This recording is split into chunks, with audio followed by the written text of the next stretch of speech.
पाकिस्तान और West Indies के दरमियान दो टेस्ट मैचेस की सीरीज का आगाज 19 जनवरी से होने जा रहा है। ये टेस्ट सीरीज के जो दोनों मैचेस हैं ये आपको मुल्तान स्टेडियम में देखने को मिलेंगे। इसी के साथ साथ पाकिस्तानी स्क्वाड के अंदर तीन बड़ी जो वो तब्दीलियां की जा रही हैं। कौन कौन से नाम एंट्री मारने जा रहे हैं? तीन बड़ी तब्दीलियां आप समझ लो कि पाकिस्तान जो रिसेंट परफॉर्मेंस दे के साउथ अफ्रीका के अगेंस्ट वो बहुत ही खराब थी। खास तौर पर टेस्ट के अंदर जो हमने टेस्ट हारे हैं, 2-0 खाए हैं, व्हाइट वॉश हुए हैं, वो बहुत गंदी जो वो शिकस्त थी। लेकिन पाकिस्तान ने वहां पर भी फाइट बैक करने की बहुत कोशिश की, लेकिन साउथ अफ्रीका दूसरे टेस्ट में हाथ नहीं आ सकी। अब साल सन 2025 की पाकिस्तान की ये पहली टेस्ट सीरीज होगी और ये बहुत ज्यादा अहम सीरीज तो नहीं है मेरे हिसाब से, क्योंकि आप WTC के पॉइंट टेबल से बहुत नीचे 8वें नंबर पर पहुंच गए। लेकिन कहीं ना कहीं पर आपको ये नेक्स्ट वेयर के लिए बहुत ज्यादा बेनिफिट कराएगा। ये सीरीज जीतना भी अहम है। ऐसा बिल्कुल भी नहीं है कि पाकिस्तानी फैंस सोचें कि अगर वेस्ट इंडीज से भी हार जाए तो खैर है, ये सीरीज भी जीतना आपको इंपॉर्टेंट है। वेस्ट इंडीज को 2-0 से आप हराएं ताकि जो आपकी रैंकिंग और WTC का पॉइंट टेबल है उसके अंदर थोड़ा सा आप बेहतरी है, उसमें थोड़ा सा आप ऊपर जाए आने वाले वेयर के अंदर। तो यहाँ पर सबसे पहली जो बड़ी तब्दीली होगी वो साइम अयूब को लेकर होगी। ओपनिंग बल्लेबाज साइम अयूब, आप सबको पता है कि साउथ अफ्रीका के अगेंस्ट पहला टेस्ट मैच खेल रहे थे, दूसरे तीसरे दिन उनको इंजरी हो गई थी, वो ग्राउंड से बाहर चले गए थे, टेस्ट से ही बाहर हो गए थे। फिर उसके बाद रिपोर्ट आई, रिपोर्ट आने के बाद जायजा लगाया गया कि साइम अयूब अब आपको चैंपियन ट्रॉफी से पहले फिट होते हुए नहीं दिखाई देंगे। तो कहीं ना कहीं पर अब वेस्ट इंडीज के अगेंस्ट भी आपको साइम अयूब खेलते हुए नहीं दिखाई देंगे।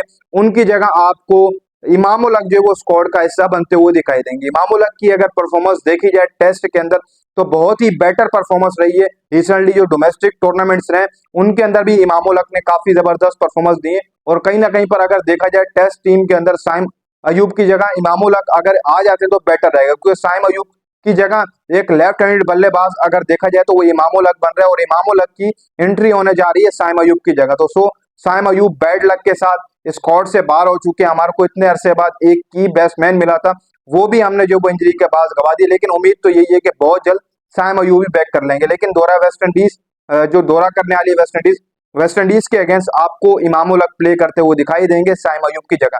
इसके अलावा ओपनिंग बल्लेबाज अब्दुल्ला शफीक की क्या पता आपको स्क्वाड के अंदर जगह ना बनती हुई दिखाई दे, क्योंकि रिसेंट अब्दुल्ला शफीक की जो परफॉर्मेंसेस रही है वो बहुत ही खराब परफॉर्मेंसेस रही है। तो कई हद तक अगर देखा जाए तो अब्दुल्ला शफीक को बहुत ज्यादा चांसेस दिए गए मैनेजमेंट की तरफ से, हालांकि ऐसा नहीं होना चाहिए था। प्रिंस बोला जाता है, खिताबी प्लेयर बोला जाता है अब्दुल्ला शफीक को, और खिताबी प्लेयर आप सबको पता है कि जो परफॉर्मेंस दे रहा है वो 0 से ऊपर नहीं जाता। वो बाबर आजम का इतना एहतराम करता है अब्दुल्ला शफीक कि उसको पता होता है कि बाबर आजम पैड और ग्लव्स पहनकर ड्रेसिंग रूम में बैठा हुआ है, तो क्यों ना मैं आउट हो जाऊं, बाबर आजम को थकाऊं नहीं, वहां पर ग्लव्स वो पहनकर बैठा, पैड पहनकर, तो आते साथ में आउट हो जाऊं। पिच को जैसी हाथ लगाता है अब्दुल्ला शफीक तो वो डायरेक्ट जो वो ड्रेसिंग रूम में चला जाता है। मतलब कि रेस लगी होती है अब्दुल्ला शफीक की कि सबसे पहले मैं विकेट को हाथ लगाकर पवेलियन जो वो सबसे पहले मैं आऊंगा। तो अब्दुल्ला शफीक इस मामले में जीत जाता है। तो अब्दुल्ला शफीक की जगह नहीं बन रही है। क्या पता अब आपको टेस्ट स्क्वाड से अब्दुल्ला शफीक बाहर होते हुए दिखाई दे, और वैसे भी होना चाहिए। इसके अलावा यहाँ से एक प्लेयर डोमेस्टिक का लाया जाएगा, क्या पता उरेरा को लाया जाएगा या फिर किसी और को लाया जाएगा। अब्दुल्ला को जो वो रेस्ट कराया जाएगा वेस्ट इंडीज के अगेंस्ट। इसी तरीके से आपके साजिद खान जो पाकिस्तानी पिचेस पर जो पिछली टेस्ट सीरीज हमने खेली इंग्लैंड के अगेंस्ट, उसका वो विनर बंदा था, जो हमने व्हाइट वॉश किया इंग्लैंड को, वो विनर बंदा था भाई। साजिद खान की भी अब वापसी होने जा रही है, क्योंकि इन पिचेस के ऊपर आपके जो आकिब जावेद साहब हैं वो स्पिन फार्मूला बनाएंगे। फार्मूला टेस्ट का यही है पाकिस्तान के अंदर, उनको पता है। तो साजिद खान को बुला लिया गया। थोड़ी यहाँ पर अगर पहले शर्म कर लेते तो जो मैच विनर बंदा था वो साउथ अफ्रीका के अगेंस्ट तो खेल ही सकता था। चलो आप नहीं खिला सकते थे, आप स्क्वाड में तो रख सकते थे। सबसे ज्यादा इसने विकेटें ली थी इंग्लैंड के अगेंस्ट पाकिस्तान में, जो लास्ट टेस्ट सीरीज हमारी हुई थी। अफ्रीका दौरे से आपने इसको बाहर किया, चलो खैर है, कोई नहीं, आपने कर दिया। आपने कहा कि जी वहां पर कंडीशन सूट नहीं करेंगी। केशव महाराज ने भी वहां पर 5 विकेटें ली हैं पाकिस्तान के अगेंस्ट दूसरे टेस्ट के अंदर। तो आप साजिद को खिलाते नहीं, वैसे ही ले जाते तो बेटर था। यार एक मैच विनर बंदा है, ड्रॉप नहीं कर सकते। अब यहाँ पर देखा जाए तो वेस्ट इंडीज के अगेंस्ट साजिद खान कटप्पा की भी जो वापसी होने जा रही है पाकिस्तानी विकेट के ऊपर, वो आप सबको पता है कि स्पिन बड़ी जबरदस्त कराते हैं और कहीं भी करा सकता है वो लड़का। ये तो सिर्फ और सिर्फ हमने एक फार्मूले की वजह से हमारे आकिब जावेद साहब ने साजिद खान को ड्रॉप कर दिया कि यार उन पिचेस के ऊपर फार्मूला जो है वो हम अपना विनिंग वाला नहीं बना सकेंगे, सिर्फ आप पाकिस्तानी पिचेस के लिए।